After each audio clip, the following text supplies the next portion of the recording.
6 கற்சாடிகளில் ஒரு கற்சாடிக்கு 2 அல்லது 3 குடம் தண்ணி நிரம்பத்தக்கதாக அந்த கற்சாடிகள் காணப்பட்டிருக்குமானால் அந்த கற்சாடிகளில் ஒரு கற்சாடியில் 105 லிட்டருக்கு மேலே தண்ணி நிரப்பப்பட்டிருக்கும்.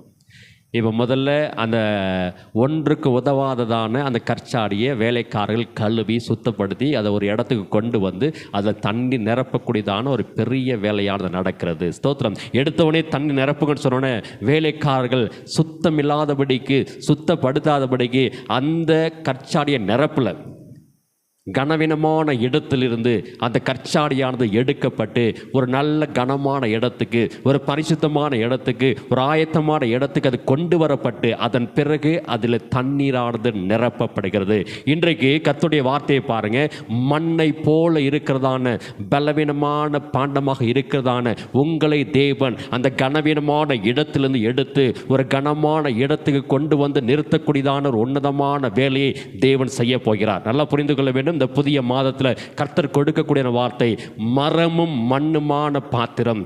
நான் மரத்தை போல இருக்கிறேன், நான் மண்ணை போல இருக்கிறேன் அப்படி நினைக்கக்கூடியதான கர்த்தருடைய பிள்ளையே, அந்த கற்சாடி அப்படி தான் ஒரு ஓரமாக கிடந்துச்சு. கர்த்தருடைய வார்த்தை, அந்த ஓரத்தில் கிடந்ததான அந்த கற்சாடியை வேலைக்காரர்கள் எடுத்து அதை சுத்தம் செய்து ஒரு கனமான இடத்துல, ஒரு பரிசுத்தமான இடத்துல, ஒரு ஆயத்தமான இடத்துல கொண்டு வந்து நிறுத்தி அதில் தண்ணீர் நிரப்பக்கூடியதான வேலை செய்கிறார்கள். தண்ணீர் எதற்கு அடையாளம்னாக்க கர்த்தருடைய வார்த்தைக்கு அடையாளம். ஜீவ தண்ணீர் உங்களுக்குள்ள நிரப்பப்படும் பொழுது கனவீனமான நீங்கள் ஸ்தோத்திரம் கனமுள்ள பாத்திரமாக மாற்றப்படுவீர்கள். ஒன்றுக்கு உதவாதான அந்த கற்சாடியானது இப்பொழுது தண்ணீர் நிரப்பப்பட்ட பொழுது ஒரு கனத்துக்குரிய பாத்திரமாக மாறுகிறது. இவ தண்ணீராக இருக்கிறதான அந்த கற்சாடி இவ ஜீவனுள்ள களிப்பாக்கக்கூடியதான திராட்சை ரசமாக மாறப்போகிறது. நல்லா புரிந்து கொள்க.